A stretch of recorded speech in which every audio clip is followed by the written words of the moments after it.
ఏపీలో ఇంధన కష్టాలు పెరిగిపోయాయి. విశాఖలో పెట్రోల్, డీజిల్ కోసం బంకుల వద్దకు పరుగులు పెడుతున్నారు. బంకుల వద్ద వాహనదారులు బారులు తీరారు.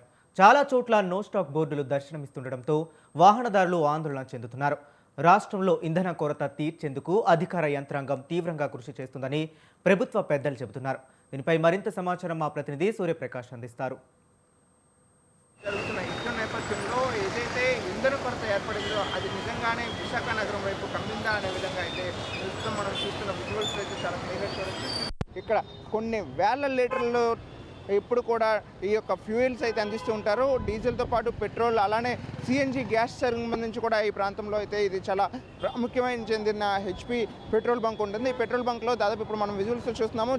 బారులు తీరిన యొక్క వాహనాలు, కార్లన్నీ కూడా మొత్తం దాదాపు గంటలు సమయం వేచి చూసి కూడా ఈ పెట్రోల్స్ని అయితే ఫుల్ చేసుకుంటున్న పరిస్థితి ఉంది. పెట్రోల్ కానీ డీజిల్ కానీ చాలా చోట్ల దొరకని పరిస్థితుల్లో ఇది ఒక్క బంక్లోనైతే నిత్యం కూడా ఎప్పుడు కూడా ఫ్యూయల్, జెన్యూన్ ఫ్యూయల్ ఉంటుందని చెప్పేసి అయితే ఇక్కడ వీళ్ళంతా కూడా ఎప్పుడు కూడా వస్తుంటారు. కానీ ప్రస్తుతం విశాఖ నగరంలో దాదాపు చాలా చోట్ల నో స్టాక్ బోర్డులతో పాటు కొన్ని ప్రాంతాల్లో అయితే ఈ యొక్క సరైన లిమిట్, అంటే కొంతమేర మాత్రమే వీళ్ళు వేస్తారని 500 రూపాయలు 1000 రూపాయల లోపల మాత్రమే ఫ్యూయల్స్ అయితే ఫిల్ చేయడం కారణంతో అయితే వీళ్ళు మొత్తం ఒక్కసారిగా దీన్ని పూర్తిగా మొత్తం జనమంతా కూడా ఈ ప్రాంతానికి అయితే చేరుకోవడం జరిగింది. దీనికి సంబంధించి ఉదయం నుండి కూడా బార్లు తీరుతూ కూడా కృత్రిమంగా ఈ యొక్క ఇంధన కొరత అనేది సృష్టిస్తున్నారని చెప్పేసి అయితే కూటమి నాయకులు అయితే తెలియజేస్తున్నారు. కానీ ఈ అసలు ఇంధనం అనేది సరిగ్గా లేదని చెప్పేసి అయితే ప్రతిపక్షమైన వైసీపీ అయితే తెలియజేస్తుంది. అసలు కనీసం ముందస్తుగా అయితే దీనికి సంబంధించి తగు చర్యలు తీసుకోవాల్సిన అవసరం అయితేనే ఉంది. కానీ ప్రభుత్వం దానిపైన విస్మరించడంతోనే ఇటువంటి సమస్య అయితే కోకొల్లలుగా అయితే ముందుకు వస్తుందన్న విషయాన్ని అయితే ప్రధానంగా తెలియజేస్తున్నారు. ఎంతసేపటి నుండి కూడా మనం చూస్తున్నాము, వాహనాలు కనీసం ముందస్తుగా అయితే కదిలే పరిస్థితి లేకుండా డీజిల్స్ కానీ పెట్రోల్ కానీ ఫుల్ చేసుకోవడానికి వాళ్ళు వేచి చూస్తున్న పరిస్థితి కనిపిస్తుంది. వైసీపీ వర్గాలు సైతం కూడా దీనిపైన పలు ఎన్ని ఆరోపణలు అయితే చేస్తుంది. అలానే ఇప్పటికైనా సరే దీనిపైన ప్రభుత్వం అయితే చర్యలు తీసుకోవాల్సిన అవసరం అయితేనే ఉందని అయితే వాళ్ళు కోరుకుంటున్నారు. దీనికి సంబంధించి జిల్లా అధికారులు సైతం కూడా ప్రకటనలు అయితే విడుదల చేస్తున్నారు.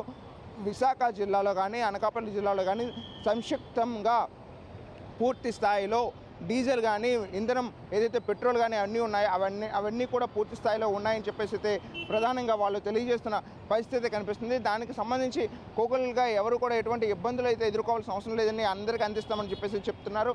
కానీ కొన్ని బంక్స్ అయితే ఈ యొక్క క్రెడిట్ సదుపాయం లేని కారణంగా వాళ్ళు ఈ బంక్స్లో వీళ్ళు తీసుకోలేకపోవడంతో కొన్ని చోట్ల క్రెడిట్ సదుపాయం లేక పూర్తిగా ఆపివేసిన పరిస్థితి కనిపిస్తుంది.